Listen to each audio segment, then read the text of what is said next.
है दुर्वा। क्या प्रियता है? दुर्वा। कितनी दुर्वा गणेश जी को समर्पित करी जाती है? मात्र 5। कितनी? आज के जमाने में लोग गट्ठा बनाकर चढ़ा दें, वो अपनी जगह पर 5 दुर्वा पंचम इंद्रियों को वश में करने के लिए और भगवान के 5 जो स्वरूप हैं उनको अपने भीतर उतारने के लिए।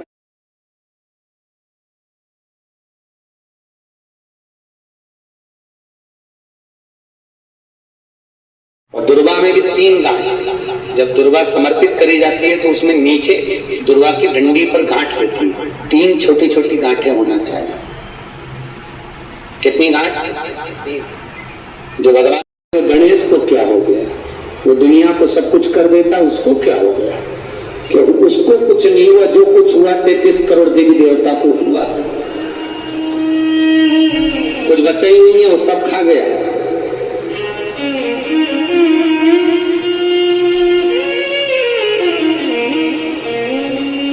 भगवान शिव ने कहा क्या चाहते हो? उनको जीवने से रोक दो प्रभु, कुछ बचा ही नहीं। आप देखेंगे शंकर जी ने एक दुर्वा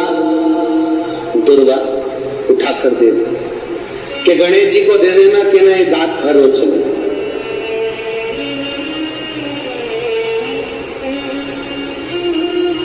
कुबेर जी लेके एक दुर्वा चले। कुबेर जी ने सोचा खाया इतना है तो एक दूबा से क्या काम चलेगा। जाते जाते उन्होंने दूबा की गड्डी बना ली। आज भी नियम है, गणेश जी को ढेर सारी दूबा चढ़ाने की जरूरत नहीं है। शिव जी ने एक दुर्वा गणेश जी को दी थी, इसलिए एक दुर्वा गणेश जी को चढ़ा दो तो गणेश जी स्वीकार कर लेते हैं। ढेर सारी चढ़ाने से कोई लाभ नहीं है कि बहुत सारी चढ़ाएंगे तो गणेश जी राजी होंगे। कुबेर जी ने चलते चलते बहुत सारी उठा ली थी, गणेश जी को ले जाके दे दी। लो प्रभु। कहां चढ़ाते हैं दुर्वा? गणेश जी का जो दांत टूटा है उस दांत की ओर गणेश जी को दुर्वा समर्पित करी जाती है। इसलिए हमारे हिंदू धर्म में 2 तरह के गणेश जी का प्रमाण कहा जाता है। एक राइट सूंड के गणेश, एक लेफ्ट सूंड के गणेश। राइट सूंड का जो गणेश होता है वो घर में रखा जाता है और लेफ्ट सूंड का जो गणेश होता है वो अपने ऑफिस में, व्यापार की जगह पर, दुकान में, धंधे में, पानी में, सर्विस में, नौकरी में लेफ्ट सूंड का गणेश रखा है। जिसकी दुकान, व्यापार, व्यवसाय में अगर राइट सूंड का गणेश रखा जाता है तो लक्ष्मी आती है पर टिकती नहीं।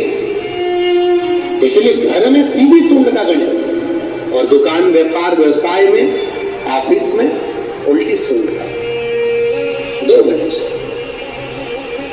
तो इसका मतलब ये थोड़ी ना कि तुम्हारे घर में गणेश जी बैठा तो तुम उठा के बदल लिया। यहाँ कहा दिया है, अब रखे तुम्हें। हमेशा याद रखो, गणेश चतुर्थी के बाद अनंत चतुर्दशी पर जब गणेश जी का विसर्जन करते हैं तो गणेश जी की 2 धर्म पत्नियां, वैसे तो गणेश जी की कुल मिला के 5 पत्नी। कितनी है? गणेश जी की 5 पत्नी। पहली श्री, दूसरी तुष्टि, तीसरी पुष्टि, चौथी रिद्धि और 5वीं सिद्धि। कितनी है? 5। ये व्यक्ति के नाम के आगे जो लिखा रहता ना श्रीमान, ये श्री संबोधन कहां से आया? और एक पीछे लिखते हैं, जैसे नाम के आगे लिखते हैं श्री और पीछे लगाते जा में एक ही मात्रा जी लिखते हैं। इधर नहीं लिखते। श्रीमान अग्नि प्रसाद जी, श्रीमान बद्री प्रसाद जी, श्रीमान हरीश प्रसाद जी। तो श्री आगे क्यों आया और जी पीछे क्यों आया? कौन ने लगाया? किस लिए लगाया? कौन ने बताया कि आगे श्री लिखो? किसी के नाम के आगे जी लिखते, पीछे श्री लिखते। मर्जी अपनी, अपन कुछ भी लिख सकते। और किसने कहा कि आगे श्री लिखो?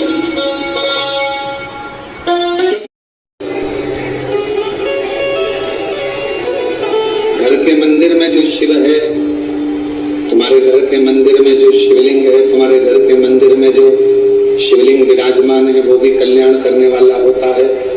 और तुम्हारे दिल में, तुम्हारे हृदय में जो भगवान शंकर विराजमान है वो भी कल्याण करने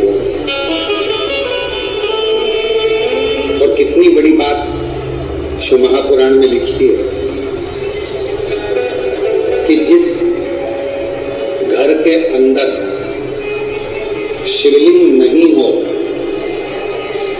जिस घर के अंदर अगर छोटा सा भी शिवलिंग नहीं है, तो उस घर का पानी पीने का भी यहाँ पर वर्णन नहीं किया गया कि आप उस घर का पानी काबरा जी। लिंग पुराण में, शिव महापुराण में, स्कंद पुराण के काशी खंड में, अवंतिका खंड में, केदार खंड में, सब में वर्णन किया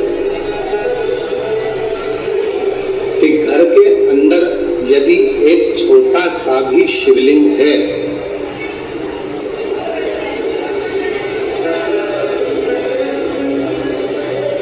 घर के अंदर यदि एक छोटा सा भी शिवलिंग है, छोटा सा,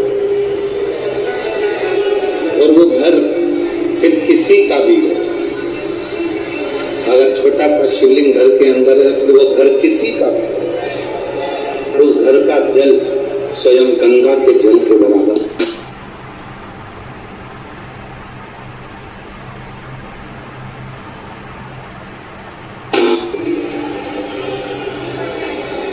यदि घर के अंदर शिवलिंग विराजमान है, छोटा सा भी अगर शिवलिंग,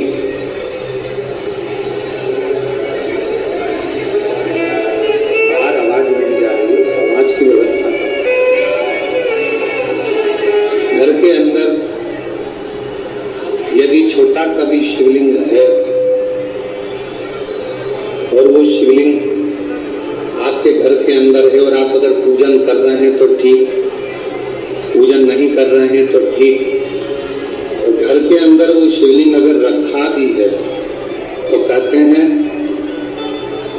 उस शिवलिंग के सामने से केवल प्रणाम कर कर, नमन कर कर यदि आप निकल कर चले जाते हो तो भी जिंदगी में कहीं अड़चन नहीं आती और काम सफल होता चलेगा,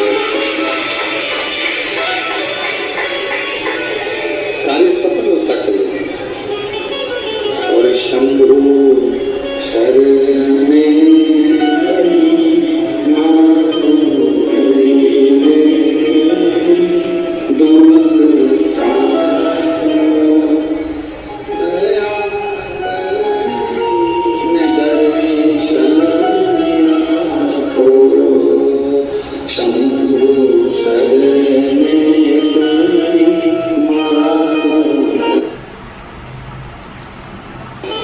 घर के अंदर है तो वह हमारे जीवन में सुख ही सुख देता है, वो तकलीफ नहीं देता।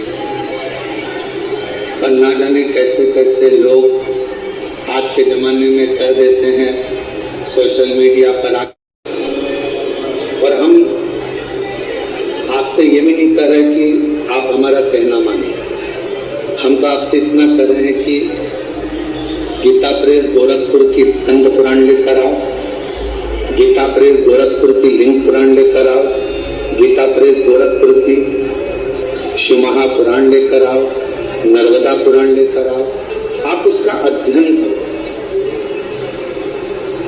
और जब आपको अध्ययन में मिल जाए कि हाँ शिव महापुराण की कथा में ये वर्णन है कि घर के अंदर अगर एक शिवलिंग है तो वह हमारे जीवन के सारे दुखों को समाप्त करता चला जाता है, तो मानना शुभ।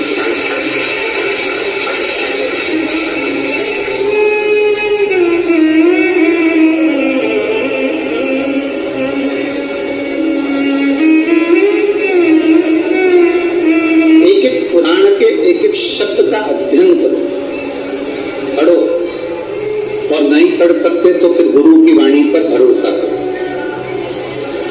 अगर आप शिव पुराण को, लिंग पुराण को, नर्मदा पुराण को, स्कंद पुराण को नहीं पढ़ सकते तो फिर आप गुरु की वाणी पर विश्वास करो।